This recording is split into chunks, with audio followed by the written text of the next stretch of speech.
कर्दम मुनि का वैराग्य। मैत्रेय उवाच निर्वेद्वायिनीमेव मनोदुहित्रम मुनि दयालु शालिनी माह शुक्लाभिव्याहत स्मरण। एक भगवान विष्णु के वचनों का स्मरण करते हुए कर्दम मुनि ने वैराग्यपूर्ण बातें करने वाली स्वयंभू मनु की प्रशंसनीय पुत्री देवहूति से इस प्रकार कहा।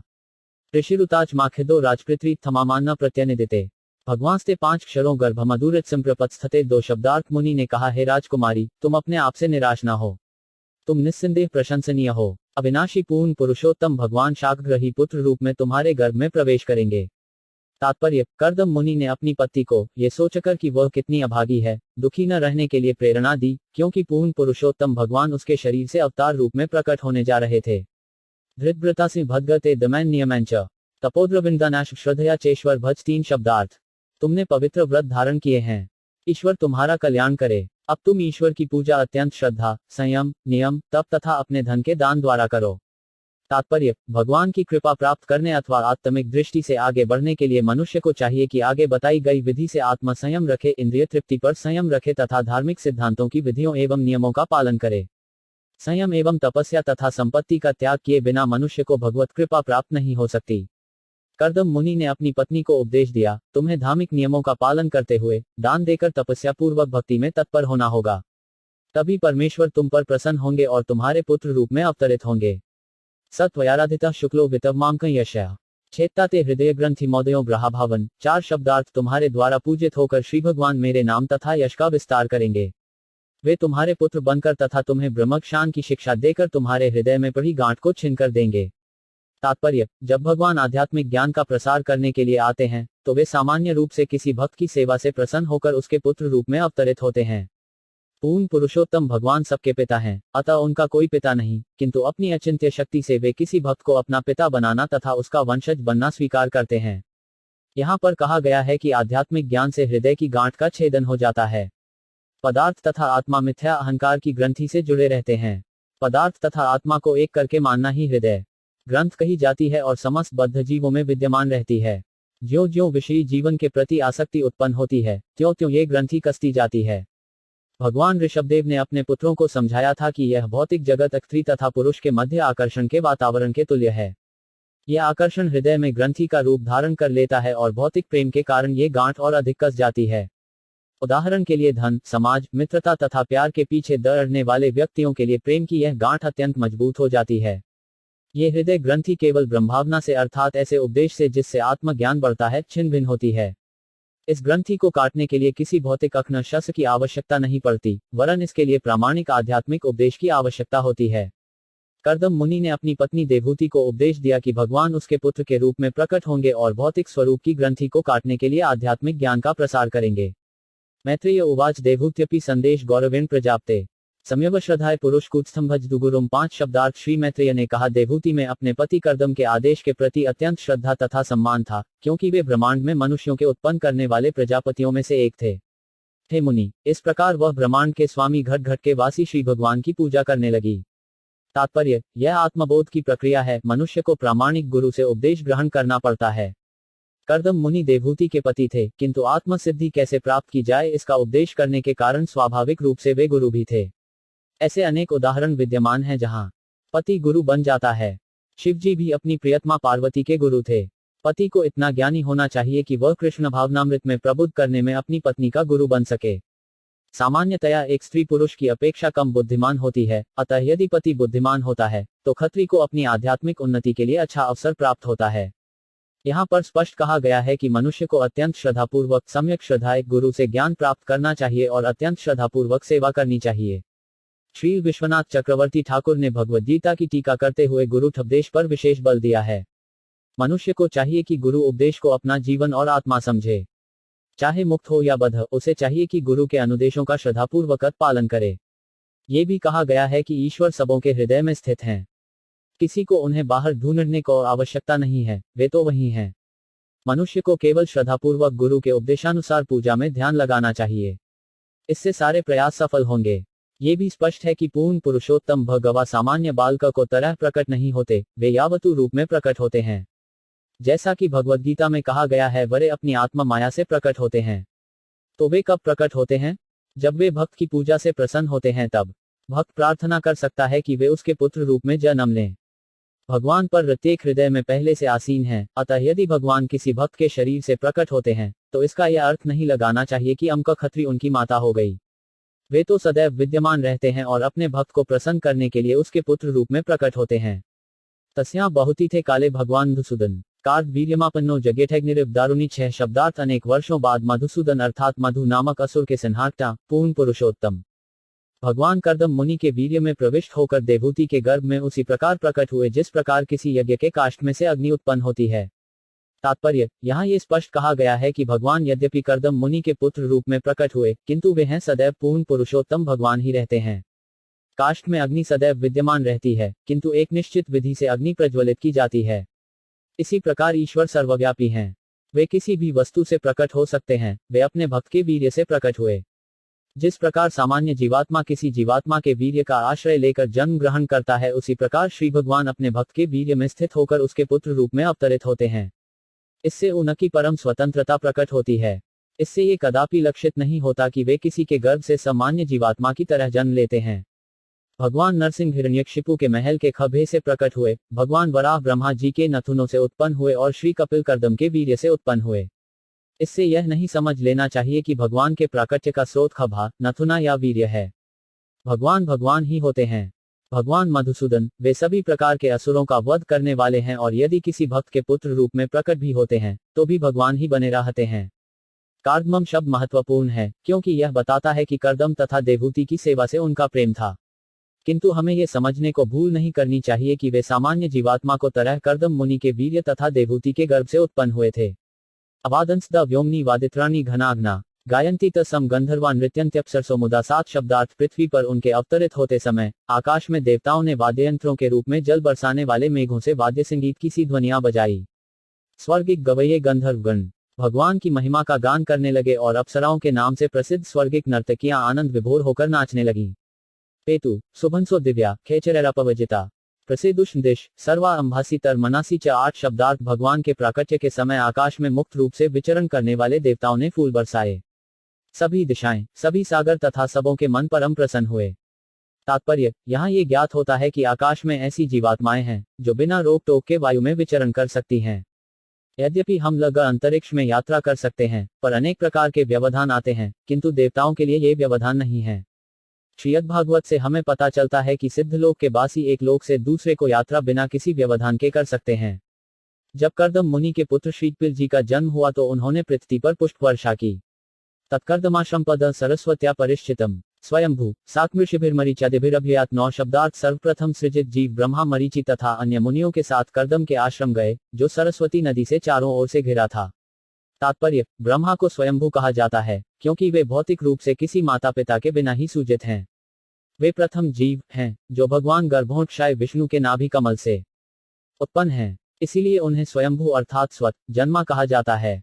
भगवत्तम पर बहा सत्वेनांशन शत्रुहन तत्वसख्यान विजप्त्य जात विद्वांज स्वराट 10 शब्दार्थ मैत्रेय ने आगे कहा, हे शत्रुओं के संहारक, ज्ञान प्राप्त करने में प्रायः स्वच्छंद अजन्मा ब्रह्मजी समझ गए कि श्री भगवान का एक अंश अपने कल्मषही अस्तित्व में सांख्ययोग रूप में समस्त ज्ञान की व्याख्या के लिए देवहूति के गर्भ से प्रकट हुआ है।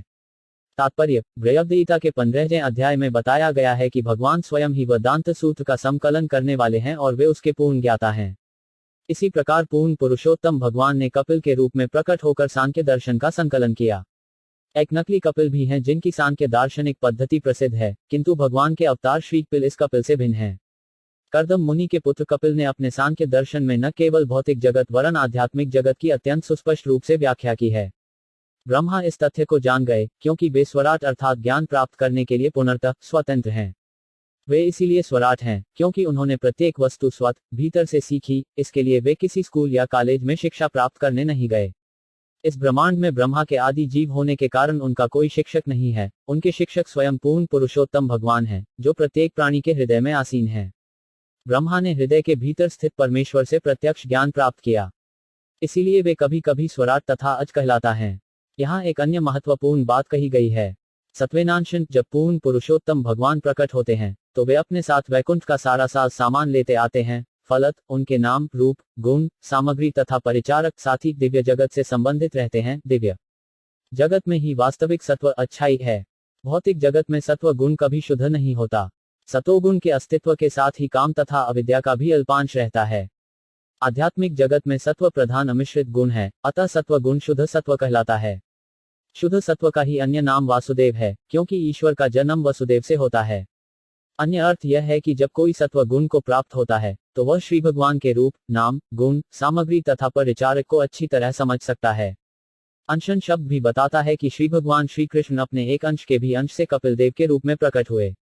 ईश्वर कला अथवा अंश रूप में विस्तार करते हैं।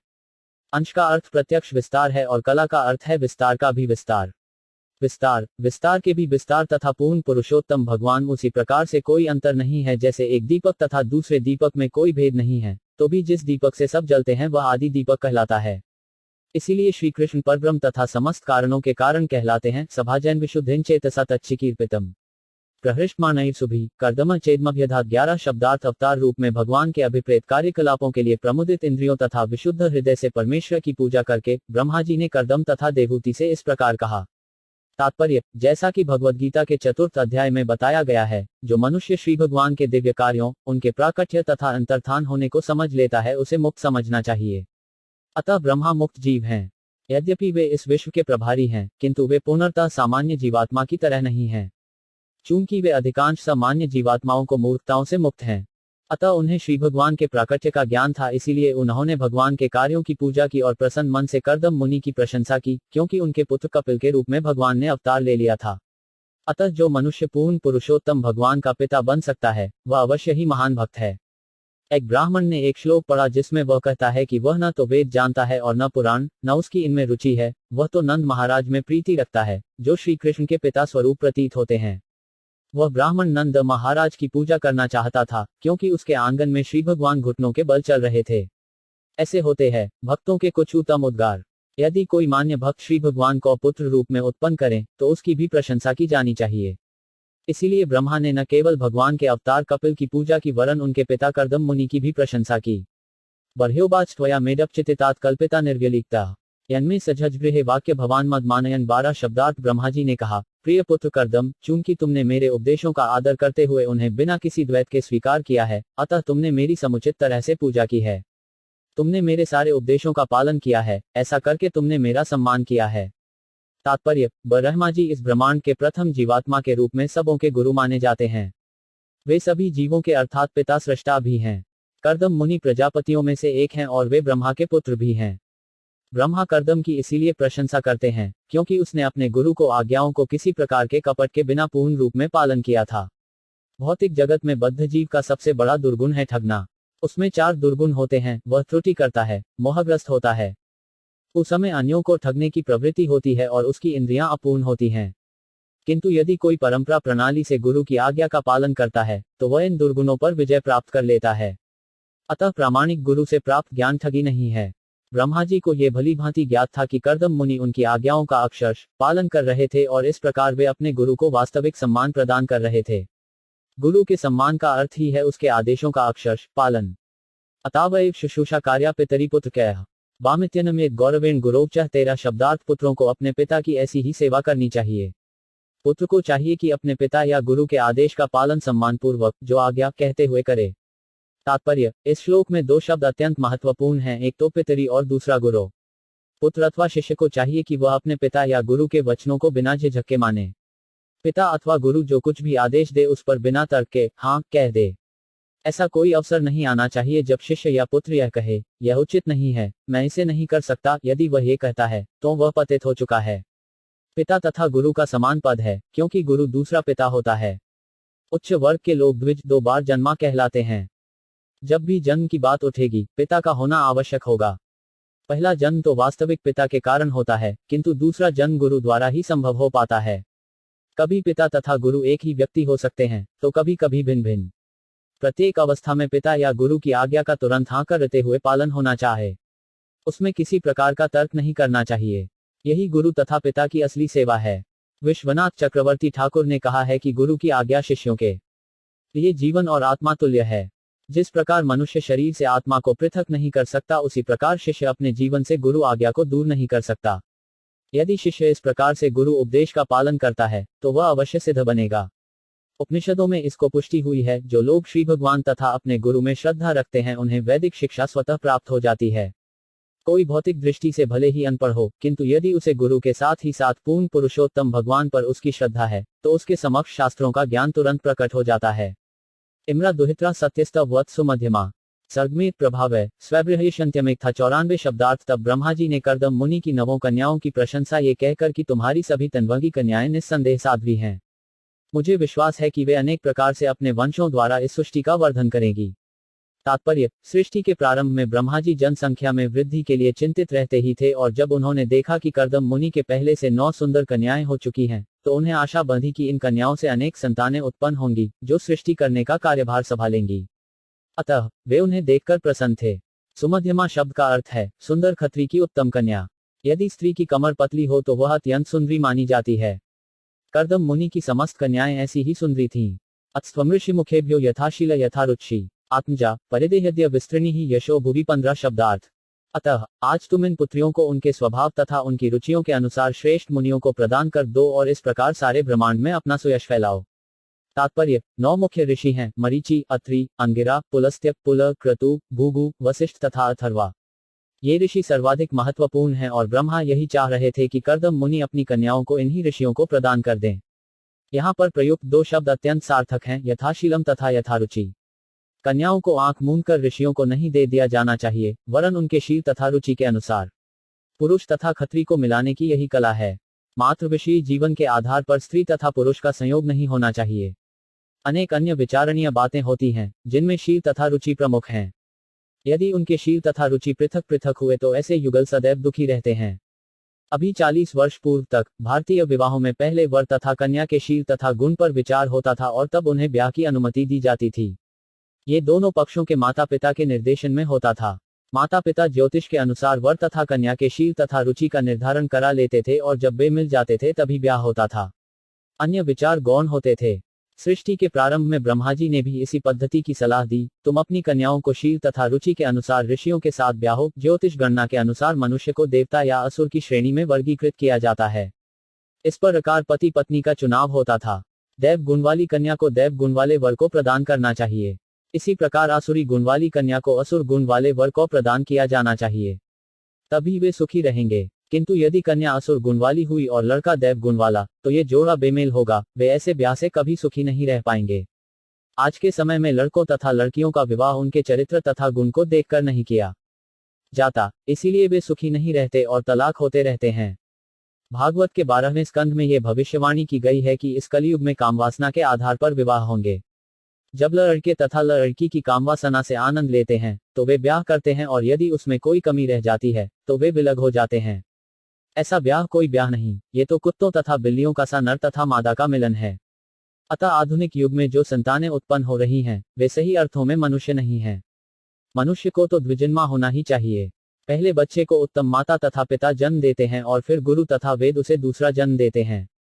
पहले वाले माता पिता उसे इस संसार में लाते हैं, तब गुरु तथा वेद उसके दूसरे माता पिता बनते हैं। वैदिक प्रथा के अनुसार विवाह संतानोत्पत्ति के लिए होता था और प्रत्येक पुरुष तथा स्त्री आध्यात्मिक ज्ञान से युक्त होते थे और संतान उत्पत्ति करते समय सभी बातों पर सम्यक रूप से विचार किया जाता था।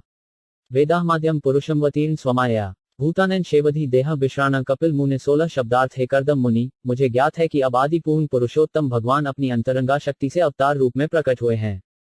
वे जीवात्माओं के सभी मनोरथों को पूरा करने वाले हैं और उन्होंने अब कपिल मुनि का शरीर धारण किया है। तात्पर्य, इस श्लोक में पुरुष अवतीर्ण स्वयाया शब्द आए हैं। श्री भगवान सनातन पुरुष हैं, भोक्ता हैं, और जब वे प्रकट होते हैं तो इस भौतिक शक्ति से कुछ भी ग्रहण नहीं करते। आध्यात्मिक जगत उनकी निजी अंतरंगा शक्ति का प्रकटीकरण है, जबकि यह भौतिक जगत उनकी भौतिक या भिन्नीकृत शक्ति का प्रकटीकरण है। स्वमाया शब्द सूचित करता है कि जब कभी श्री भगवान का अवतार होता है तो वे अपनी स्वशक्ति के रूप में प्रकट होते हैं। वे मनुष्य का शरीर धारण कर सकते हैं, किंतु वह शरीर भौतिक नहीं होता।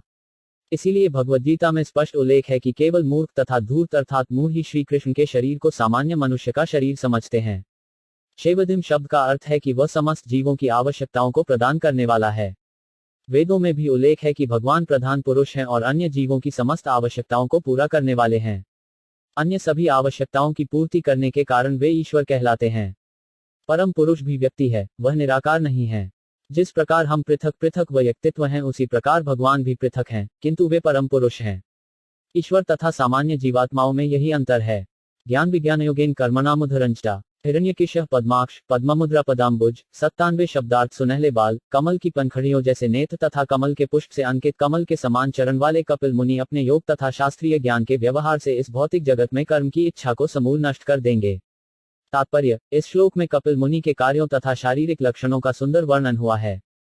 यहाँ पर कपिल मुनि के कार्यों की भविष्यवाणी की गई है। वे सांख्य दर्शन को इस प्रकार प्रस्तुत करेंगे कि लोग उनके दर्शन का अध्ययन करके कर्म अर्थात सकाम कर्म की उत्कट अभिलाषा को जड़ से उखाड़ देंगे। इस भौतिक जगत में प्रत्येक व्यक्ति अपने श्रम के फल को प्राप्त करने में लगा हुआ है। मनुष्य अपने श्रम के फल को प्राप्त करके सुखी रहने का प्रयत्न करता है, किंतु वस्तुतः वह अधिकाधिक उलझता जाता है। जब तक पूर्ण ज्ञान या भक्ति योग प्राप्त नहीं कर लिया जाता, तब तक इस बंधन से वह छूट नहीं पाता। केवल विचार शक्ति कल्पना के द्वारा जो लोग बंधन से छूटने का प्रयत्न करते हैं, वे भी भरस का प्रयास कर रहे होते हैं, किंतु वैदिक धर्मशास्त्रों से पता चलता है, जिसने कृष्ण भावनामृत में भक्तिप्रिय सेवा अंगीकार ली है, वह कर्म की अभिलाषा को सरलता से उच्छेदित कर देता है। कपिल मुनि द्वारा इस कार्य हेतु सांख्य दर्शन का प्रसार होगा। यहाँ पर उनके शारीरिक लक्षणों का भी वर्णन हुआ है। ज्ञान सामान्य शोध कार्य का द्योतक नहीं है। ज्ञान तो शिष्य परंपरा से गुरु के माध्यम से प्राप्त होने वाले शास्त्रीय ज्ञान का द्योतक है। इस आधुनिक युग में कल्पना एवं आडंबर द्वारा शोधक रय करने की प्रवृत्ति चल पड़ी है, किंतु जो व्यक्ति कल्पना करता है वह ये भूल जाता है कि वह स्वयं प्रकृति के 4 अवगुणों के अधीन है। वह त्रुटि करता है, उसकी इंद्रियां अपूर्ण हैं, उसे मोह हो सकता है और वह ठगता है। जब तक किसी को शिष्य परंपरा से पूर्ण ज्ञान प्राप्त नहीं होता, तब तक वह अपने गढ़े हुए कोरे सिद्धांत प्रस्तुत करता रहता है, अतः वह लोगों को ठग रहा होता है। ज्ञान का अर्थ है शिष्य परंपरा से प्राप्त ज्ञान और विज्ञान का अर्थ है ऐसे ज्ञान का व्यवहारिक संप्रयोग। कपिल मुनि का सांख्य दर्शन ज्ञान तथा विज्ञान पर आधारित है। अश्मानवी ते गर्भ प्रविष्ट कैद भजना अविद्या संशय ग्रंथि छित्वा गांव विचरिष्यति 98 शब्दार्थ। तब ब्रह्मा जी ने देवहूति से कहा, हे मनुपुत्री, जिन श्री भगवान ने कैटभ असुर का वध किया है, वे ही अब तुम्हारे गर्भ में आए हैं। वे तुम्हारे समस्त संशय तथा अज्ञान की गांठ को नष्ट कर देंगे। तब वे सारे विश्व का भ्रमण करेंगे। तात्पर्य, यहाँ पर अविद्या शब्द अत्यंत सार्थक है। अविद्या का अर्थ है अपने स्वरूप को भूल जाना। हम में से प्रत्येक का आत्मा है, किंतु हम इसे भूल गए हैं। हम सोचते हैं, मैं ये शरीर हूं, यही अविद्या कहलाती है। संशय ग्रंथि का अर्थ है संदेहात्मकता।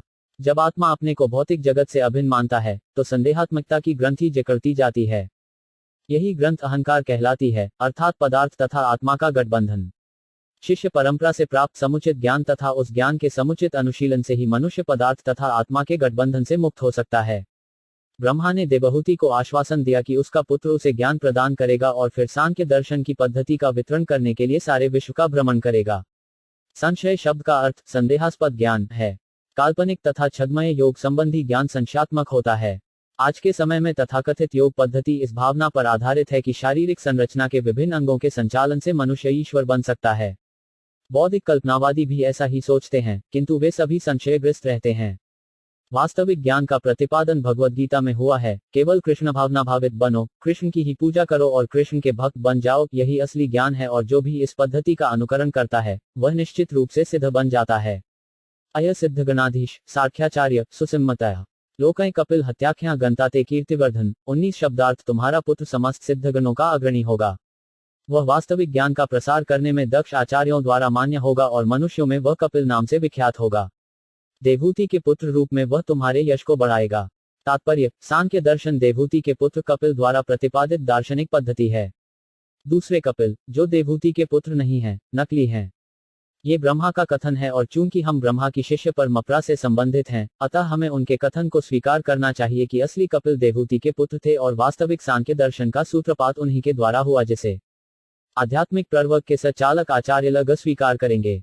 सुसम्मत शब्द का अर्थ है उन व्यक्तियों द्वारा स्वीकृत जिनके अभिमत का महत्व होता है। मैत्रेय उताच तावाश्वास्य जगत सृष्टा कुमारः सहनार्दः हंसो हंसे ज्ञानन वृद्धाम पर ययो 20 शब्दार्थ। श्री मैत्रेय ने कहा, कर्दम मुनि तथा उनकी पत्नी देवहूति से इस प्रकार कहकर ब्रह्मांड के सृष्टा ब्रह्मा जी, जिन्हें हंस भी कहा जाता है, अपने वाहन हंस पर चढ़कर चारों कुमारों तथा नारद सहित तीनों लोकों में से सर्वोच्च लोक को वापस चले गए।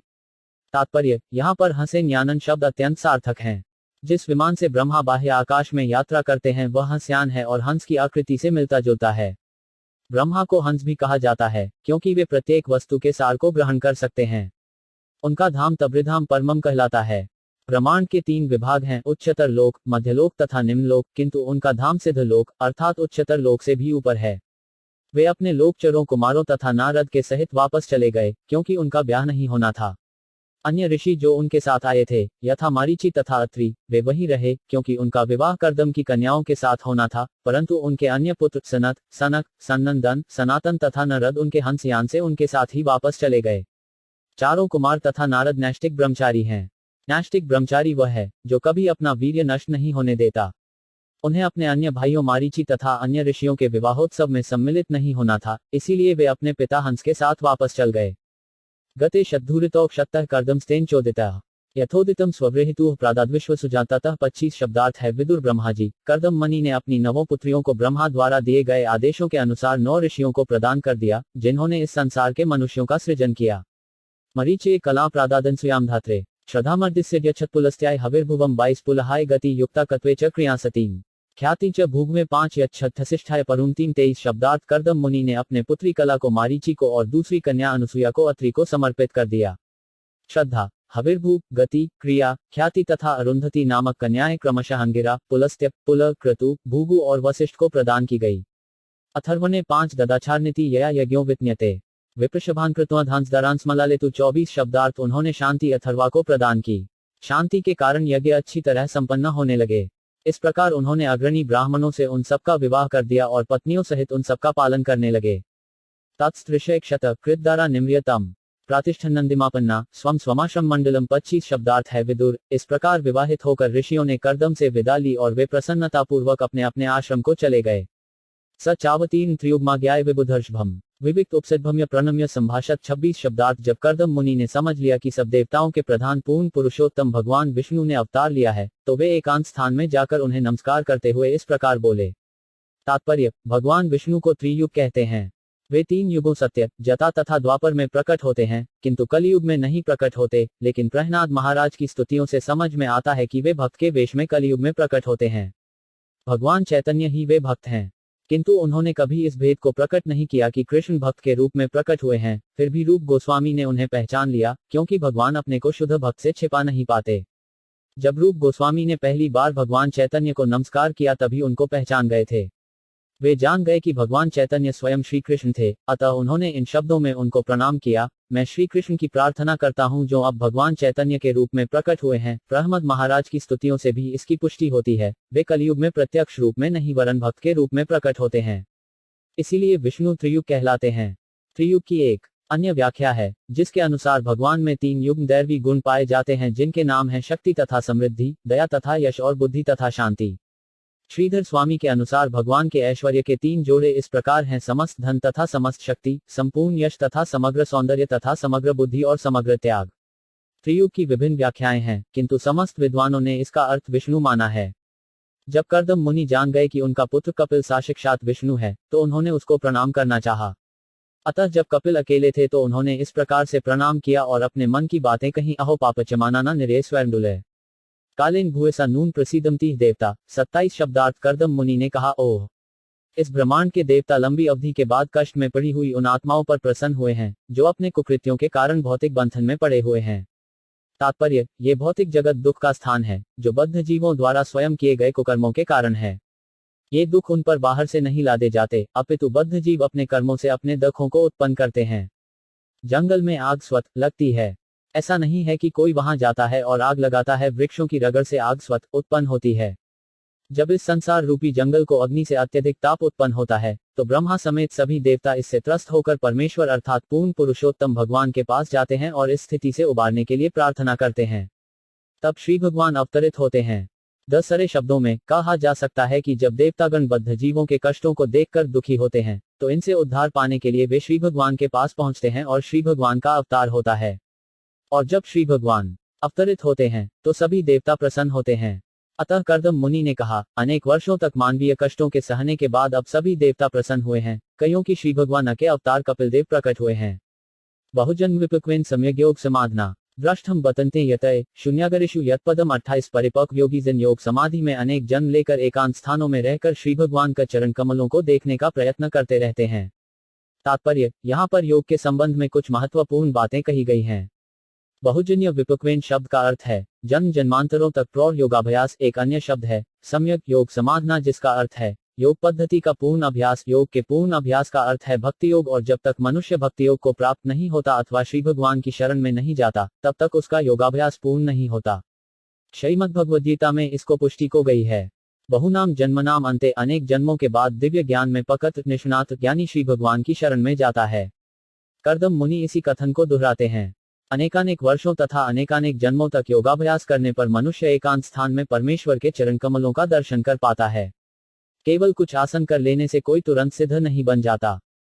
परिपक्व होने के लिए उसे दीर्घ काल तक अनेक अनेक जन्मों तक योगाभ्यास करना पड़ता है, और वह भी एकांत स्थान में जाकर। कोई किसी नगर या सार्वजनिक पार्क में योगाभ्यास नहीं कर सकता और न ये घोषित कर सकता है कि मात्र कुछ धन का आदान प्रदान करने से वह ईश्वर बन गया है।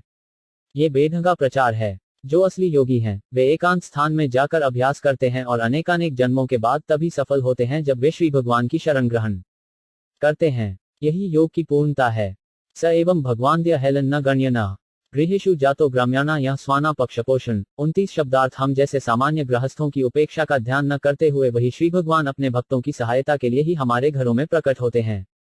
तात्पर्य, श्री भगवान को भक्त इतने प्रिय हैं कि भले ही वे एकांत स्थान में अनेकानेक जन्मों से अभ्यास करने में रत योगियों के समक्ष न प्रकट हों, किंतु वे गृहस्थों के घर में प्रकट होना स्वीकार करते हैं, जहां भक्त भौतिक योग किए बिना ही भगवान की भक्ति में लगे रहते हैं।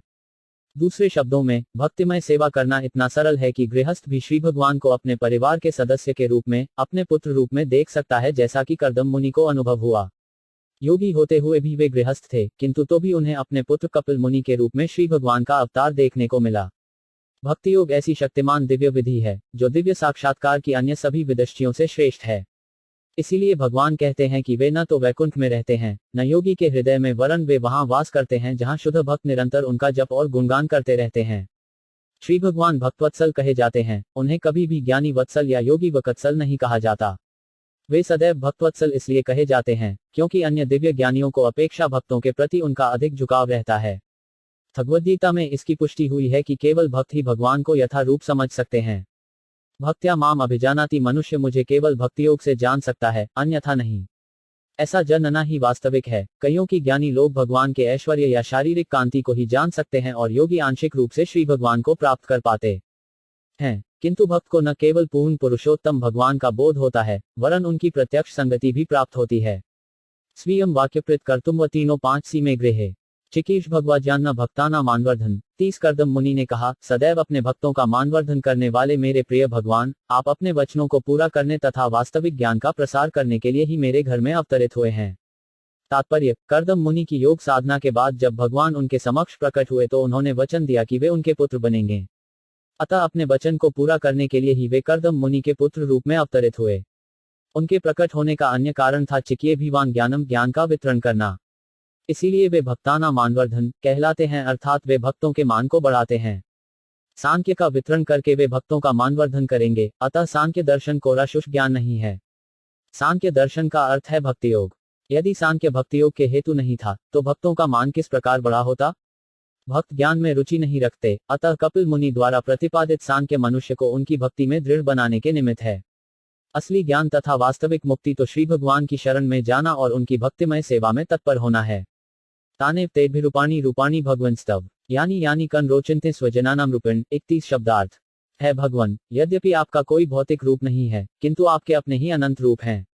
वे सचमुच ही आपके दिव्य रूप हैं और आपके भक्तों को आनंदित करने वाले हैं। तात्पर्य, ब्रह्म संहिताएं कहा गया है कि भगवान तो एक ही परमपूर्ण है, परंतु उनके अनंत रूप हैं। अद्वैतम च्युत्पन्नाई अनंत रूप भगवान आदि रूप हैं, किंतु फिर भी उनके नाना रूप हैं। ये विविध रूप उनके अनेक प्रकार के भक्तों की रचनाओं के अनुसार प्रकट होते रहते हैं। कहा जाता है कि एक बार भगवान रामचंद्र के परम भक्त हनुमान ने कहा कि लक्ष्मीपति नारायण तथा सीतापति राम एक ही हैं और सीता तथा लक्ष्मी में कोई अंतर नहीं है, किंतु स्वयं उन्हें भगवान राम का रूप अधिक प्रिय था। इसी प्रकार कुछ भक्त श्री कृष्ण के आदि रूप की पूजा करते हैं। जब हम कृष्ण कहते हैं तो हम न केवल कृष्ण वरन भगवान के सभी रूपों राम, नृसिंह, वराह, नारायण आदि का उल्लेख करते हैं। दिव्य रूपों की ये किस्में एक साथ विद्यमान हैं।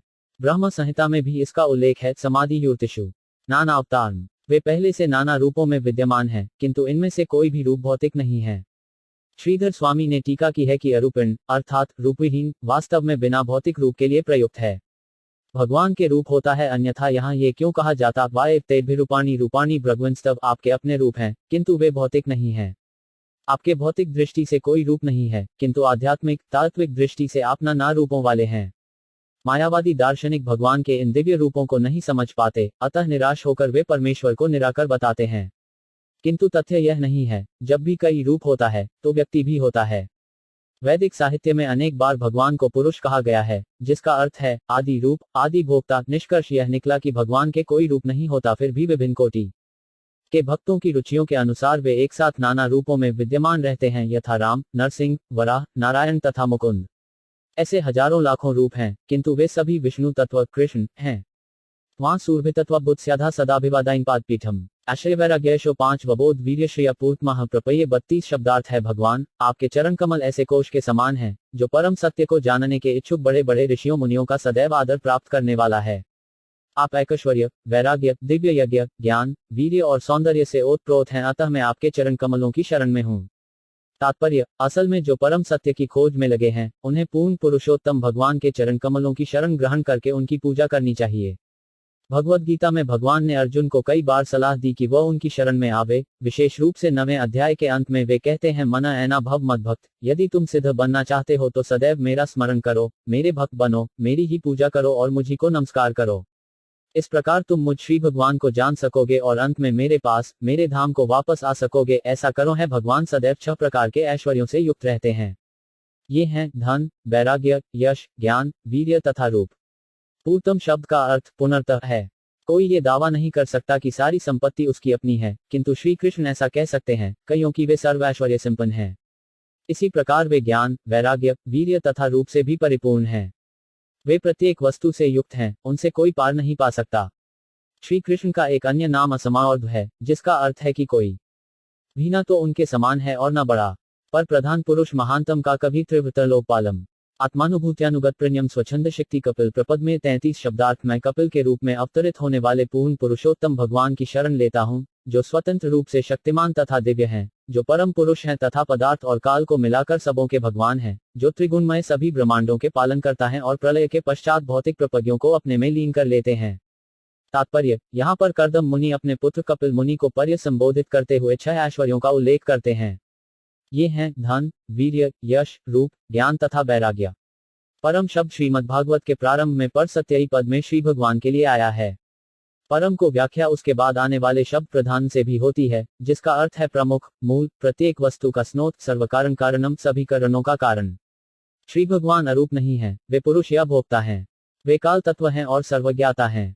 वे भूत, वर्तमान तथा भविष्य सब कुछ जानने वाले हैं, जैसा कि भगवद गीता में पुष्टि की गई है। भगवान कहते हैं, मैं ब्रह्मांड के कोने कोने की प्रत्येक वस्तु, वर्तमान, भूत तथा भविष्य को जानता हूँ। ये भौतिक जगत जो 3 गुणों के चक्र से गतिशील है, वह भी उन्हीं की शक्ति का ही प्रदर्शन है। परास्य शक्ति विविधे वयते, जो कुछ भी हम देखते हैं वह उनकी शक्तियों का फल है। श्वेताशतर उप 68।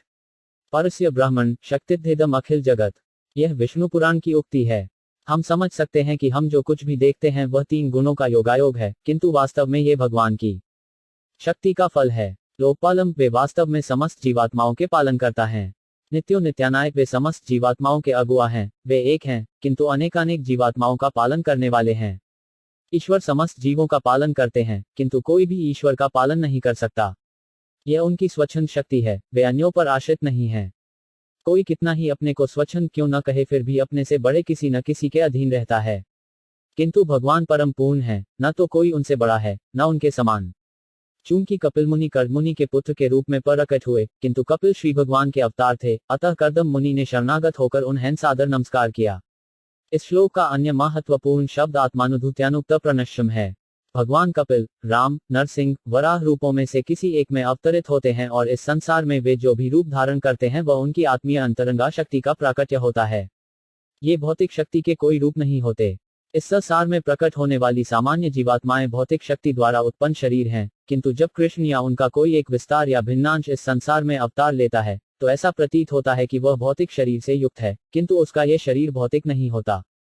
वे सदैव दिव्य शरीर धारण करने वाले हैं, किंतु मूर्ख तथा धूर्त अर्थात मूढ़ लोग उन्हें अपने जैसा एक मानते हैं और इस प्रकार उनका उपहास करते हैं। वे न समझ सकने के कारण कृष्ण को पूर्ण पुरुषोत्तम भगवान के रूप में स्वीकार नहीं करते। भगवद गीता में श्री कृष्ण कहते हैं, अवजानंती मां युमा, जो मूढ़ हैं, वे मेरा उपहास करते हैं। जब ईश्वर कोई रूप धारण करते हैं, तो इसका यह अर्थ नहीं होता कि वे भौतिक शक्ति की सहायता से रूप धारण करते हैं। वे अपना आत्मरूप प्रदर्शित करते हैं, क्योंकि वे अपने आध्यात्मिक धाम वैकुंठ में वास करते हैं। अस्माभिपुच्छेद्य पत प्रजानात वयावतीर्नूर्नुताप्त काम परिवृज्यपद विमास्थितों 5 हम चरिषित्वा हदि युल्लविशोकः 34 शब्दार्थ समस्त जीवात्माओं के स्वामी, मुझे आपसे आज कुछ पूछना है। चूंकि आपने मुझे अब पितृ ऋण से मुक्त कर दिया है और मेरे सभी मनोरथ पूरे हो चुके हैं, अतः मैं संन्यास मार्ग ग्रहण करना चाहता हूँ। इस गृहस्थ जीवन को त्याग कर मैं शोकरहित होकर अपने हृदय में सदैव आपको धारण करते हुए सर्वत्र भ्रमण करना चाहता हूँ। तात्पर्य, उस्तुत संन्यास अथवा गृहस्थ जीवन के परित्याग के लिए आवश्यक है कृष्ण भावनामृत में पूर्ण तल्लीन और अपने में डूबे रहना। कोई संन्यास इसलिए नहीं ग्रहण करता कि वह फिर से परिवार बसावेगा या संन्यास के नाम पर कोई षड्यंत्र खड़ा करेगा। सन्यासी का कार्य न तो अनेक वस्तुओं का स्वामी बनना है और न भोली भाली जनता से धन का संग्रह करना है। सन्यासी को सदैव गर्व रहता है कि अपने अंतःकरण में वह सदैव श्री कृष्ण का चिंतन करता रहता है। निस्संदेह भगवान के भक्तों के 2 प्रकार हैं। एक योच्छ आनंदी कहलाते हैं, अर्थात जो धर्मोपदेश हैं और भगवान की महिमा का उपदेश देने के लिए उनके अनेक अनुयायी होते हैं। दूसरे भक्त आत्मानंदी अथवा आत्मतुष्ट हैं, जो धर्मोपदेश का कार्य नहीं करते। वे ईश्वर के साथ एकांत में रहते हैं। रदमुनि इसी प्रकार के भक्त थे। वे सब प्रकार की चिंताओं से मुक्त होकर अपने अंतःकरण में भगवान को बसाकर अकेले रहना चाह रहे थे। परिव्राज का अर्थ है भ्रमण करने वाला साधु। परिव्राजक सन्यासी को कहीं भी 3 दिन से अधिक नहीं रुकना चाहिए। उसे सदैव चलते रहना चाहिए, क्योंकि उसका धर्म है द्वार द्वार जाकर मनुष्यों में कृष्ण भावनामृत को बोध कराना। श्री भगवानुवाच मया प्रोक्ते ही लोकस्य प्रमाण सत्यलौकिके अथाजनि मया तुभयम यद्वोचपूत मुने 35 शब्दार्थ भगवान कपिल ने कहा, मैं जो भी प्रत्यक्ष रूप से या शास्त्रों में कहता हूँ वह संसार के लोगों के लिए सभी प्रकार से प्रामाणिक है। हे मुने, चूंकि मैं तुमसे पहले ही कह चुका हूँ कि मैं तुम्हारा पुत्र बनूंगा, अतः उसी को सत्य करने हेतु मैंने अवतार लिया है। तात्पर्य, भगवान की सेवा में पूर्णतया तत्पर रहने के लिए कर्दमुनि अपना परिवार त्याग रहे थे, किंतु उन्हें यह ज्ञात था कि भगवान स्वयं कपिल रूप में उनके घर में उनके पुत्र बनकर जन्म ले चुके हैं, तो फिर वे आत्म साक्षात्कार या ईश्वर बोध की खोज के लिए क्यों कर अपना घर छोड़ने जा रहे थे। जब भगवास्त्यम उनके घर में विद्यमान थे तो वे घर क्यों छोड़ें, ऐसा प्रश्न उठ सकता है। किंतु यहाँ पर यह कहा गया है कि जो कुछ वेदों में कथित है और जो कुछ लोक में प्रचलित है उसे ही प्रामाणिक मानना चाहिए। जैदिक प्रमाण के अनुसार 50वें वर्ष में गृहस्थ को गृह त्याग कर देना चाहिए। 50 वन वृजित मनुष्य को 50 वर्ष को आयु प्राप्त करने के बाद गृहस्थ जीवन त्याग कर वन में प्रवेश करना चाहिए। यह वेदों का प्रामाणिक कथन है, जो सामाजिक जीवन के कर्मानुसार 4 विभागों ब्रह्मचर्य, गृहस्थ, वानप्रस्थ तथा संन्यास पर आश्रित है। कर्दमुनि ने विवाह के पूर्व ब्रह्मचारी रहकर कठोर योग साधना की थी और इतनी योग शक्ति प्राप्त कर ली थी कि उनके पिता ब्रह्मा ने उन्हें ब्याह करके गृहस्थ बनकर संतान उत्पन्न करने का आदेश दिया। कर्दम ने वह भी किया। उनके 9 उत्तम कन्याएं तथा एक पुत्र उत्पन्न हुआ। इस प्रकार उनका गृहस्थ जीवन भी सुचारू रूप से बीत गया और अब उनको गृह त्याग करना था। यद्यपि उन्हें पुत्र रूप में पूर्ण पुरुषोत्तम भगवान मिल गए थे, तो भी उन्हें वेदों के प्रमाण का आदर करना था। यह अत्यंत महत्वपूर्ण शिक्षा है। भले ही क्यों न किसी को अपने घर में पुत्र रूप में भगवान प्राप्त हो, फिर भी उसे वैदिक आदेशों का पालन करना चाहिए। कहा गया है, महाजनों यन गतः स पंथा, मनुष्यों को चाहिए कि महापुरुषों द्वारा ग्रहण किए गए पथ का अनुसरण करे। कर्दमुनि का उदाहरण अत्यंत शिक्षाप्रद है, क्योंकि पुत्र रूप में श्री भगवान को प्राप्त करके भी वैदिक आज्ञाओं के पालन हेतु उन्होंने घर को छोड़ दिया। यहाँ कर्दमुनि अपने गृह त्याग का मुख्य प्रयोजन बताते हैं। संसार का भ्रमण करते हुए वे अपने हृदय में श्री भगवान का निरंतर स्मरण करते रहेंगे और इस प्रकार समस्त भव चिंताओं से मुक्त रहेंगे। कलियुग में संन्यास वर्जित है, क्योंकि इस युग के सारे मनुष्य शूद्र हैं और वे संन्यास जीवन के विधि विधानों का ठीक से पालन नहीं कर सकते। सामान्य रूप से ये देखा जाता है कि तथाकथित संन्यासी भी कभी कभी खरियों के साथ व्यक्तिगत संबंध रखते हैं। यह इस युग की अत्यंत अप्रिय स्थिति है। यद्यपि वे सन्यासियों का वस्त्र धारण करते हैं, किंतु वे जीवन के 4 प्रकार के पापों अवैध यौनाचार, मांस भक्षण, मद्यपान तथा दूध क्रीड़ा से अपने को मुक्त नहीं रख सकते। चूंकि वे इन चारों से बच नहीं पाते, अतः वे स्वामी बनकर जनत को ठगते रहते हैं। कलियुग में यह आदेश है कि कोई संन्यास न ग्रहण करे। निस्संदेह जो विधि विधानों का ठीक से पालन कर सकते हैं, वे सन्यासी बन सकते हैं। कर्नतु सामान्यत लोग संन्यास जीवन स्वीकार करने में अक्षम रहते हैं। इसीलिए चैतन्य महाप्रभु ने बलपूर्वक कहा है, कला नास्तेव नास्तेव नास्तेव यतिरन्यथा। इस युग में भगवान के पवित्र नाम हरे कृष्ण कृष्ण कृष्ण हरे हरे उच्चारण के अतिरिक्त कोई विकल्प नहीं है, कोई विकल्प नहीं है, कोई विकल्प नहीं है। संन्यास जीवन का मुख्य उद्देश्य है, चाहे हृदय में भगवान का मनन करे या कानों से श्रवण करके परमेश्वर का निरंतर साहचर्य प्राप्त करें। इस युग में मनन की अपेक्षा श्रवण करना अधिक महत्वपूर्ण है, क्योंकि मानसिक विक्षोभ के कारण मनन में बाधा पहुंच सकती है, किंतु यदि सुनने में ध्यान केंद्रित रहे तो उसे बाध्य होकर कृष्ण कृष्ण की ध्वनि से साहचर्य स्थापित करना पड़ेगा। श्री कृष्ण तथा कृष्ण की ध्वनि का उच्चारण अभिन्न है, अतः यदि कोई जोर से हरे कृष्ण का उच्चारण करता है तो वह तुरंत श्री कृष्ण का मनन कर सकेगा। इस युग में आत्म साक्षात्कार के लिए कीर्तन जप की यह विधि सर्वश्रेष्ठ है, अतः भगवान चैतन्य ने समग्र मानवता के कल्याण के लिए इसी का उपदेश दिया। में जन्म लोकय 5 में मुमुक्षुना दुराशयात प्रसख्यानाय तत्वाना सम्मतायात्मदर्शने 36 शब्दार्थ। इस संसार में मेरा प्राकट्य विशेष रूप से सांख्य दर्शन का प्रतिपादन करने के लिए हुआ है। ये दर्शन उन व्यक्तियों के द्वारा आत्म साक्षात्कार हेतु परम समाहत है, जो अनावश्यक भौतिक कामनाओं के बंधन से मुक्ति चाहते हैं। तात्पर्य, यहाँ पर दुराशयात शब्द अत्यंत सार्थक है। दूर का अर्थ विपत्ति या दुख है। आश्यात का अर्थ है आश्रय से। हम बद्ध जीवों ने भौतिक देह का आश्रय ले रखा है, जो कष्टों तथा दुखों से परिपूर्ण है। मूर्ख लोग इस स्थिति को नहीं समझ पाते और यही अज्ञान, मोह या माया को क्षण कहलाता है। मानव समाज को गंभीरतापूर्वक समझ लेना चाहिए कि शरीर स्वयं समस्त दुखी जीवन का मूल है। कहा जाता है कि आधुनिक सभ्यता वैज्ञानिक ज्ञान में प्रगति कर रही है, किंतु यह वैज्ञानिक ज्ञान है क्या? यह मात्र शारीरिक सुख सुविधा पर निर्भर है। इसमें इसका ज्ञान नहीं रहता कि कोई कितने ही सुख से शरीर को क्यों न रखे, वह नाशवान है। भगवद गीता में कहा गया है, अंतवंत से देहा, इन शरीरों का नाश होना निश्चित है। नित्यस्पोक्ता शरीरन से शरीर के भीतर जीवित आत्मा या चिन्हगारी का बोध होता है। वह आत्मा तो अमर है, किंतु शरीर अमर नहीं है। कार्य करने के लिए हमें शरीर चाहिए, बिना शरीर बिना इंद्रियों के कोई क्रियाशीलता नहीं आती। किंतु लोगों में ये जानने की इच्छा नहीं होती कि क्या शरीर अमर हो सकता है। वास्तव में वे अमर शरीर इसीलिए चाहते हैं जिससे इंद्रिय सुख भोग सकें, किंतु ये भोग अमर नहीं है। अतः ऐसी वस्तु का अभाव उन्हें खलता है जिसको वे निरंतर भोग सकें, किंतु वे यह नहीं जानते कि इसे किस प्रकार प्राप्त किया जाए। अतः यहाँ पर कपिल देव द्वारा वर्णित सांख्य दर्शन तत्वानम है। सांख्य दर्शन वास्तविक सत्य का ज्ञान प्रदान करने के लिए तैयार किया गया है। तो वह वास्तविक सत्य क्या है? वास्तविक सत्य वह ज्ञान है जिससे समस्त दुखों के मूल, इस भौतिक शरीर से छुटकारा पाया जा सके। इस कार्य के लिए ही भगवान कपिल का अवतार हुआ। इसका यहाँ स्पष्ट उल्लेख हुआ है। एव आत्मपथो 5 व्यक्तो नष्ट कालेन भुएसा तब प्रवर्तितु देहविमं विशधि मया भूतम 37 शब्दार्थ। आत्म साक्षात्कार का यह मार्ग, जिसको समझ पाना दुष्कर है, अब कालक्रम से लुप्त हो गया है। इस दर्शन को पुनः मानव समाज में प्रवर्तित करने और व्याख्या करने के लिए ही मैंने कपिल का ये शरीर धारण किया है, ऐसा जानो। तात्पर्य, ये सत्य नहीं है कि सांख्य दर्शन की एक नवीन पद्धति है, जिसका सूत्रपात कपिल ने किया। जिस प्रकार की भौतिकवादी दार्शनिक अन्य दार्शनिकों से आगे बढ़ने के लिए नए नए विचार प्रस्तुत करते रहते हैं। भौतिक स्तर पर प्रत्येक व्यक्ति, विशेष रूप से ज्ञानी, अन्यों की अपेक्षा अधिक विख्यात बनना चाहते हैं। ज्ञानियों को गतिविधियों का क्षेत्र मस्तिष्क मन है। मन को विचलित करने के अनंत उपाय हैं और इस प्रकार असंख्य सिद्धांत बन सकते हैं। किंतु सांख्य दर्शन ऐसा नहीं है। यह मात्र ज्ञान, मानसिक कल्पना नहीं है। ये तथ्यपरक है, किंतु कपिल के समय में ये लुप्त हो चुका था। समय के साथ विशिष्ट प्रकार का कोई भी ज्ञान लुप्त हो सकता है या प्रच्छन्न रहा आता है। यह इस भौतिक संसार का स्वभाव है।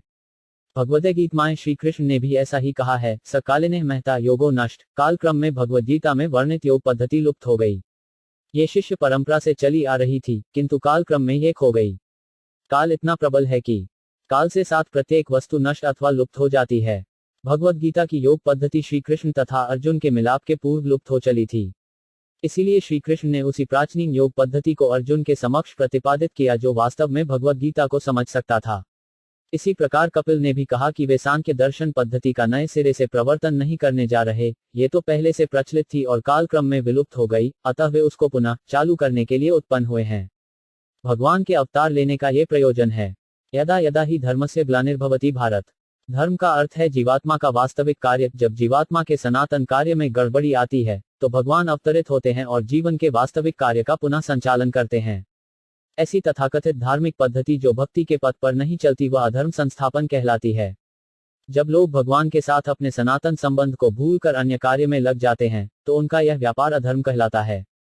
सांख्य दर्शन में बताया गया है कि मनुष्य भौतिक जीवन की दुखी अवस्था से किस प्रकार उबर सकता है। भगवान स्वयं इस उत्तम पद्धति की व्याख्या कर रहे हैं। गच्छ काम मया पुष्ठो मयि संन्यस्त कर्मणा जिल्वा सुदुर्जम मृत्युमृत और माँ भज 38 शब्दार्थ। अब मेरे द्वारा आदिष्ट तुम मुझे अपने समस्त कार्यों को अर्पित करके जहां भी चाहो जाओ। दुर्जय मृत्यु को जीतते हुए शाश्वत जीवन के लिए मेरी पूजा करो। तात्पर्य, यहाँ पर सांख्य दर्शन का उद्देश्य बताया गया है। यदि कोई वास्तविक शाश्वत जीवन चाहता है तो उसे भक्तियोग या श्री कृष्ण भावना में अपने आप को लगाना चाहिए। जन्म तथा मृत्यु से मुक्त होना कोई सरल कार्य नहीं। भौतिक शरीर के लिए जन्म तथा मृत्यु स्वाभाविक हैं। सुदुर्जा का अर्थ है जीत पाना अत्यंत कठिन, आधुनिक तथाकथित। वैज्ञानिकों के पास पर्याप्त साधन उपलब्ध नहीं है कि वे जन्म तथा मृत्यु पर विजय पाने की प्रक्रिया को समझ सकें। अतः वे जन्म तथा मृत्यु के प्रश्न को ताक पर रख देते हैं, वे उस पर विचार ही नहीं करते। वे केवल नाशवान भौतिक शरीर से संबंधित समस्याओं में लगे रहते हैं। वस्तुत मानव जीवन जन्म तथा मृत्यु के दुर्जय प्रक्रम पर विजय प्राप्त करना है। इसे यहाँ पर वर्णित विधि से किया जा सकता है। माम भज, मनुष्य को भगवान की भक्ति में लगना चाहिए। भगवद गीता में भी भगवान कहते हैं मना मना भव भद भक्त, बस मेरे भक्त बन जाओ और मेरी पूजा करो। किंतु मूल तथाकथित विद्वान कहते हैं कि हमें जिसकी पूजा करनी है और जिसकी शरण में जाना है वह कृष्ण न होकर कोई अन्य है। अतः श्री कृष्ण की कृपा के बिना न तो कोई सांख्य दर्शन, न ही मुक्ति के प्रयोजन वाला अन्य दर्शन समझ सकता है। वैदिक ज्ञान इसकी पुष्टि करता है कि अविद्या के कारण मनुष्य इस भौतिक जीवन में उलझ जाता है और भौतिक झंझटों से तभी छुटकारा पाया जा सकता है जब उसे वास्तविक ज्ञान प्राप्त हो ले। सांख्य का अर्थ है तथ्यपरक ज्ञान, जिससे मनुष्य भौतिक बंधन से छूट सके। महात्मान्न स्वयं ज्योति सर्वभूत गुहाशयम आत्मैवामना वीक्ष्य विश्व को 5 भयमृच्छमति 39 शब्दार्थ। तुम अपनी बुद्धि के द्वारा अपने हृदय में निरंतर मेरा दर्शन करोगे, जो समस्त जीवात्माओं के हृदयों के भीतर वास करने वाला परम स्वत प्रकाशमान आत्मा है। इस प्रकार तुम समस्त शोक व भय से रहित शाश्वत जीवन प्राप्त करोगे।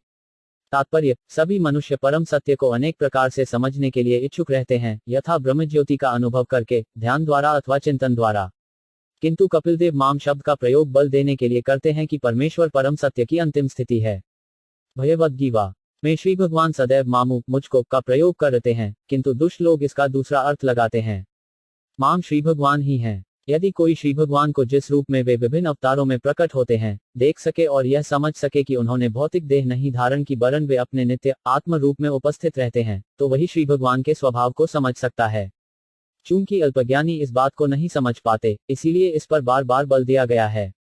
जिस रूप में भगवान अपनी अंतरंगा शक्ति के द्वारा कृष्ण, राम या कपिल रूप में उपस्थित होते हैं, यदि कोई इन रूपों का दर्शन भी कर ले तो वह ब्रह्मज्योति का दर्शन कर सकता है, क्योंकि ब्रह्मज्योति उनके शरीर की कन्नति के अतिरिक्त और कुछ नहीं है। जिस प्रकार सूर्य प्रकाश सूर्य की कांति है, अतः सूर्य को देखकर मनुष्य स्वतः ही सूर्य प्रकाश को देख लेता है, इसी प्रकार पूर्ण पुरुषोत्तम भगवान का दर्शन कर लेने से मनुष्य एक साथ परमात्मा स्वरूप के साथ ही साथ निर्गुण ब्रह्म का अनुभव करता है। भागवत में पहले ही प्रतिपादित हो चुका है कि परम सत्य 3 रूपों में उपस्थित रहता है, प्रारंभ में निर्गुण ब्रह्म के रूप में, फिर प्रत्येक मनुष्य के हृदय में परमात्मा रूप में और अंत में परम सत्य भगवान के परम साक्षात्कार रूप में। जो परम पुरुष का दर्शन कर लेता है वह स्वतः ही अन्य रूपों का अर्थात परमात्मा तथा ब्रह्म रूपों का अनुभव कर लेता है। यहाँ पर विश्व को 53 भयमृच्छसी शब्द प्रयुक्त हैं। श्री भगवान के दर्शन मात्र से प्रत्येक वस्तु का बोध हो जाता है। फल ये होता है कि वह ऐसी दशा को प्राप्त होता है जहां न तो शोक है और न भय।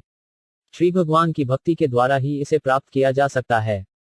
मात्र आध्यात्मिकी विद्या शमनी सर्वकर्मणाम वितृष्य यया चासो भयम चातितृष्यति 40 शब्दार्थ में इस परम ज्ञान को, जो आत्म जीवन का द्वार खोलने वाला है, अपनी माता को भी बतलाऊंगा, जिससे वह भी समस्त सकौम कर्मों के बंधनों को तोड़कर सिद्धिद्धि तथा आत्म दर्शन प्राप्त कर सके। इस प्रकार वह भी समस्त भौतिक भय से मुक्त हो जाएगी। तात्पर्य, गृह त्याग के समय कर्दम मुनि अपनी सुयोग्य पत्नी देवहूति के लिए अत्यधिक चिंतित थे, अतः योग्य पुत्र ने वचन दिया कि न केवल कर्दमुन भव बंधन से मुक्त हो जाएंगे, वरन देवहूति भी अपने पुत्र के उपदेश से मुक्त हो सकेगी। यहाँ पर एक उत्तम दृष्टांत प्रस्तुत हुआ है। पति आत्म साक्षात्कार के हेतु संन्यास ग्रहण करके चला जाता है और उसका प्रतिनिधि, उसका पुत्र जो उसी के समान शिक्षित है, घर पर माता के उद्धार हेतु रहता है। संन्यासी अपने साथ अपनी पत्नी को नहीं ले जा सकता। वानप्रस्थ आश्रम में मनुष्य अपनी पत्नी को सहायक के रूप में अपने साथ रख सकता है, परंतु उसके साथ संभोग नहीं कर सकता, किंतु संन्यास आश्रम में वह पत्नी को अपने साथ नहीं रख सकता। अन्यथा कर्दम जैसा व्यक्ति अवश्य ही पति को साथ रखे होता और आत्म साक्षात्कार की साधना में उसे कोई अड़चन न हुई होती। किंतु कर्दम मुनि ने वैदिक आदेश का पालन किया, जिसके अनुसार संन्यास जीवन बिताने वाला कोई भी व्यक्ति स्त्रियों के साथ किसी प्रकार का संबंध नहीं रख सकता। किंतु उस पत्नी का क्या होता है जिसे पति त्याग कर जाता है? वह पुत्र को सौंप दी जाती है और पुत्र वचन देता है कि वह उसे बंधन से मुक्त करेगा। स्त्री संन्यास ग्रहण नहीं करती। आधुनिक युग में अनेक बनावटी तथाकथित आध्यात्मिक संस्थाएं तथा समितियां खरियों को भी संन्यास प्रदान करती हैं। यद्यपि वैदिक साहित्य में स्त्रियों द्वारा संन्यास ग्रहण करने का कोई उल्लेख नहीं है, अन्यथा विधान होने पर कर्दम मुनि अपनी पत्नी को साथ ले जाकर उसे भी संन्यास दिला देते। किंतु स्त्री को तो घर पर ही रहना चाहिए। उसके जीवन की 3 अवस्थाएं होती हैं: बालपन में पिता पर निर्भर रहना, युवावस्था में अपने पति पर आश्रित रहना और वृद्धावस्था में सयाने पुत्र यथा कपिल पर आश्रित रहना। वृद्धावस्था में खत्री की प्रगति उसके सयाने पुत्र पर निर्भर करती है। आदर्श पुत्र कपिल अपने पिता को आश्वासन दे रहा है कि वह अपनी माता का उद्धार करेगा, जिससे उसके पिता अपनी पत्नी के प्रति निश्चिंत होकर शांतिपूर्वक जा सके। मैत्रेय उवाच एवं समुदितस्तेन कपिलेन प्रजापति दक्षिणीकृत्यत प्रीतो वनमेव जगामह। 41 शब्दार्थ श्री मैत्रेय ने कहा, इस प्रकार अपने पुत्र कपिल द्वारा संबोधित किए जाने पर मानव समाज के जनक श्री करद मुनि ने उसकी परिक्रमा की और अच्छे तथा शांत मन से उन्होंने तुरंत जंगल के लिए प्रस्थान कर दिया। तात्पर्य: जंगल जाना प्रत्येक मनुष्य के लिए अनिवार्य है। यह कोई मानसिक सैर यात्रा नहीं जिसे कोई एक करे और दूसरा न करे। प्रत्येक मनुष्य को कम से कम एक वानप्रस्थ के रूप में जंगल में जाना चाहिए। जंगल जाने का अर्थ होता है 100% भगवान की शरण में जाना, जैसा कि प्रहलाद महाराज ने अपने पिता को बातों बात में समझाया था। सदा समुद्विंध्याम भागवत 7:5.5। मनुष्य क्षणिक भौतिक देह धारण करने के कारण चिंताओं से युक्त रहता है। अतः मनुष्य को चाहिए कि वह शरीर के प्रति अधिक मोह न करे, उसे चाहिए कि वह मुक्त हो। मुक्त होने की प्रारंभिक प्रक्रिया है जंगल जाना, अर्थात पारिवारिक संबंधों का परित्याग करके पूर्ण रूप से कृष्ण भावनामृत में लग जाना। जंगल जाने का यही प्रयोजन है, अन्यथा जंगल केवल बंदरों तथा पशुओं का स्थान रह जाएगा। जंगल जाने का यह अर्थ कदापि नहीं कि बंदर या हिंसक पशु बना जाए। इसका अभिप्राय ये हुआ कि एकमात्र पूर्ण पुरुषोत्तम भगवान की शरण ग्रहण की जाए और पूरी तरह सेवा में लगा जाए। वास्तव में मनुष्य को जंगल जाने को कोई आवश्यकता नहीं है। संप्रति जिस मनुष्य ने अपना सारा जीवन नगरों में व्यतीत किया है, उसके लिए यह उचित नहीं है। जैसा कि प्रहलाद महाराज ने कहा है, हित्वा तम पार्यरेहम अंधकृपम। मनुष्य को सदैव पारिवारिक झंझटों में ही नहीं लगे रहना चाहिए, क्योंकि कृष्ण भक्ति के बिना गृहस्थ जीवन अंधकूप के समान है। यदि कोई खेत में स्थित अंधे कुएं में गिर पड़े तो वह वहां वर्षों चिल्लाता रहे, किंतु न देख पाने के कारण कोई उसे बचाने नहीं जावेगा, न ही कोई समझ पावेगा कि यह चीख कहां से आ रही है। ऐसी दशा में मृत्यु निश्चित है। इसी प्रकार जो लोग भगवान से अपने नित्य संबंध को भूल जाते हैं, वे गृहस्थ जीवन के अंधकृप में पड़े रहते हैं। उनकी स्थिति अत्यंत अनिष्टकारी है। प्रहलाद महाराज ने उपदेश दिया है कि मनुष्य को चाहिए कि किसी प्रकार इस कृप का परित्याग करे तथा कृष्ण भावनामृत अपनाए और में लगे और इस तरह भव बंधन से मुक्त हो जाए। व्रत स आस्थितो मौनमयमैक शरणो मुने नी सरोव्यचत्रक्षोनिम नग्निनिकेतन। 42 शब्दार्थ कर मुनि ने मौन व्रत धारण करना स्वीकार किया, जिससे पूर्ण पुरुषोत्तम भगवान का चिंतन कर सकें और एकमात्र उन्हीं की शरण में जा सकें।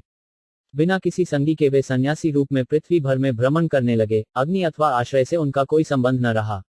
तात्पर्य: अनग्निनिकेतन शब्द अत्यंत सार्थक हैं। सन्यासी को अग्नि तथा आवासीय मकानों से पूर्णतया विरक्त होना चाहिए। गृहस्थ को अग्नि की आवश्यकता यज्ञ करने या भोजन पकाने के लिए होती है, किंतु सन्यासी को इन दोनों कार्यों से छठी मिल जाती है।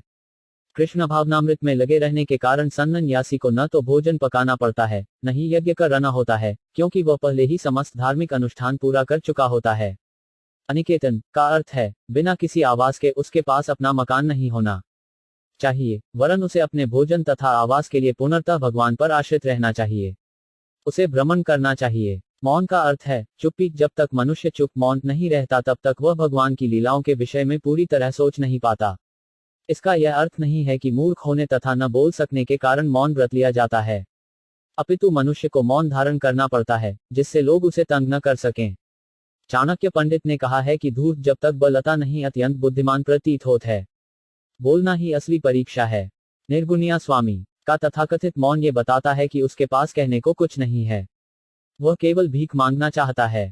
किंतु कर्दम मुनि ने ऐसा मौन नहीं धारण किया। वे तो अनर्गल बातों से मुक्ति पाने के लिए मौन रहे। जब मनुष्य गंभीर बनकर अनर्गल बातें नहीं करता तो वह मुनि कहलाता है। महाराज अम्बरीश ने अच्छा उदाहरण प्रस्तुत किया था। जब भी वे बोलते तो भगवान की लीलाओं के विषय में बोलते। मौन के लिए अनिवार्य है कि बकवास से बचा जाए और बोलने की शक्ति को भगवान की लीलाओं में लगाया जाए। इस प्रकार अपना जीवन सफल बनाने के लिए मनुष्य भगवान का जप तथा श्रवण कर सकता है।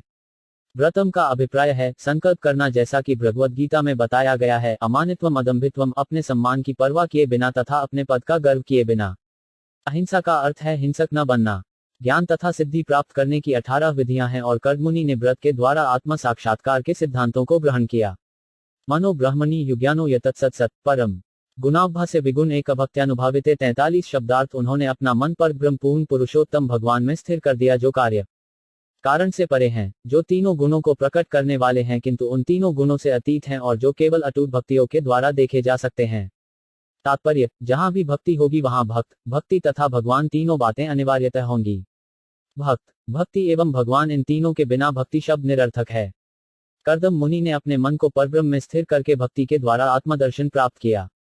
यह इस बात का सूचक है कि उन्होंने अपने मन को भगवान के साकार रूप पर केंद्रित किया, क्योंकि भक्ति तब तक नहीं को जा सकती जब तक कि मनुष्य को परम सत्य के स्वरूप का बोध न हो। घृणाभासे वे तीनों गुणों से परे हैं, कर्नतु ये तीनों गुण उन्हीं के कारण प्रकट होते हैं। दूसरे शब्दों में, यद्यपि भौतिक शक्ति भगवान से ही समुद्भूत है, किंतु वे हमारी तरह उन गुणों से प्रभावित नहीं होते। हम तो बद्ध जीव हैं, किंतु उन पर प्रभाव नहीं पड़ता, यद्यपि यह भौतिक प्रकृति उन्हीं से उद्भूत है। वे सर्वोपरि व्यक्तित्व हैं और माया से कभी प्रभावित नहीं होते, किंतु हम क्षुद्र जीवात्माएं माया के अधीन हैं। यदि बद्ध जीव भगवान के निरंतर संपर्क में रहे तो वह माया की छूट से मुक्त हो सकता है। इसकी पुष्टि थैवद गीता में हुई है, सगुणा समतीत्यथा। कृष्ण भक्ति में निरत व्यक्ति तुरंत ही तीनों गुणों के प्रभाव से छूट जाता है, अर्थात यदि बद्ध जीव भक्ति में प्रवृत्त होता है तो वह भगवान की ही तरह मुक्त हो जाता है। निरहड्डु निर्मश्च निर्दंड समदक्ष वडक प्रत्यक प्रशांति धीर प्रशंगोमिर बोधधि 44 शब्दार्थ इस प्रकार वे अंधकार से रहित और भौतिक ममता से मुक्त हो गए। अविचलित, समदर्शी तथा अद्वैत भाव से वे अपने को भी देख सके, आत्मदर्शी। वे अंतर्मुखी हो गए और उसी तरह परम शांत बन गए जिस प्रकार लहरों से अविचलित समुद्र। तात्पर्य, जब किसी का मन पूरी तरह कृष्ण भक्ति में रम जाता है और वह पूर्णतया भगवान की भक्ति में लगा रहता है तो वह लहरों से अविचलित समुद्र के समान होता है।